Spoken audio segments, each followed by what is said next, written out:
Hello friends, तो ये एक एडिटोरियल है जिसमें ये GS 2 का एडिटोरियल है। इसमें इंडिया के फेडरल स्ट्रक्चर की बात की गई है।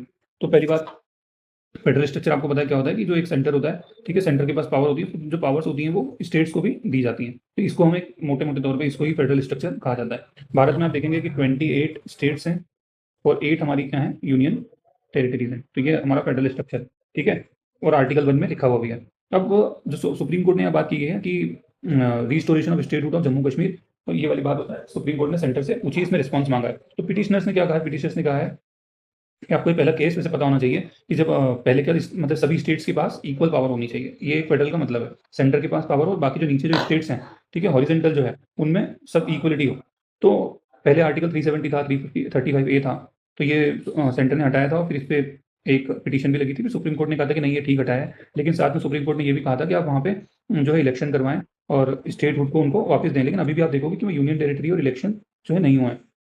तो ये जो पिटिशनर्स हैं वो कह रहे हैं कि इससे डेमोक्रेसी के लिए ये गलत है, ठीक है, और ये डेमोक्रेटिक गवर्नेंस को वीक करता है। और प्रोलॉन्ग यूनियन कंट्रोल जो है वो क्या करेगा, इंडिया के फेडरल स्ट्रक्चर को अंडरमाइन करता है। और आप ध्यान रखो, ये खास बात क्यों है, because India federal structure is part of basic structure. अभी बेसिक स्ट्रक्चर जिसको नहीं पता, मैं बता देता हूँ कि बेसिक स्ट्रक्चर ये होता है फ्रेंड्स, कि हमारे जो कॉन्स्टिट्यूशन में कुछ चीजें ऐसी हैं जो बेसिक स्ट्रक्चर डॉक्ट्रिन में आती हैं, जिनको सुप्रीम कोर्ट ने कहा है कि ये इतनी सैक्रोसैंक्ट है, इतनी पवित्र है, इतनी इंपॉर्टेंट है कि इनको चेंज नहीं किया जा सकता, they can not be changed. ये बात है, ठीक है। तो मोटा मोटा इस एडिटोरियल में हमको क्या टेक अवे लेना है, हमको ये लेना है कि कभी भी फेडरल स्ट्रक्चर की बात आए, पहली बात तो 28 स्टेट्स, 8 यूनियन टेरिटरी है, ठीक है, ये बहुत से बच्चे गलत कर देते हैं, ये ध्यान रखना है। दूसरा ये ध्यान रखना है कि federal structure is part of basic structure doctrine, ठीक है। और फेडरल स्ट्रक्चर में ये भी आता है कि जो स्टेट्स हैं उनको पावर दी जाए, वहाँ पे इलेक्शन हो।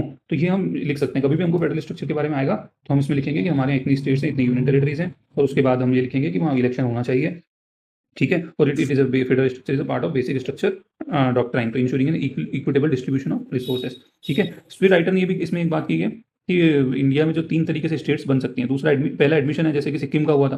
फिर एस्टैब्लिशमेंट, जैसे गोवा को एस्टैब्लिश किया गया था। फिर formation and process involving the reorganisation of existing. तो इसमें भी जैसे जो फजल कमीशन आई थी, फजल कमीशन 1953 में, तो उससे कितनी स्टेट्स बनी थी, जैसे तेलंगाना बनी 2014 में, तो वो एग्जाम्पल है, ठीक है। तो काफी सारे पॉइंट्स मिले हमको। Okay, thank you so much.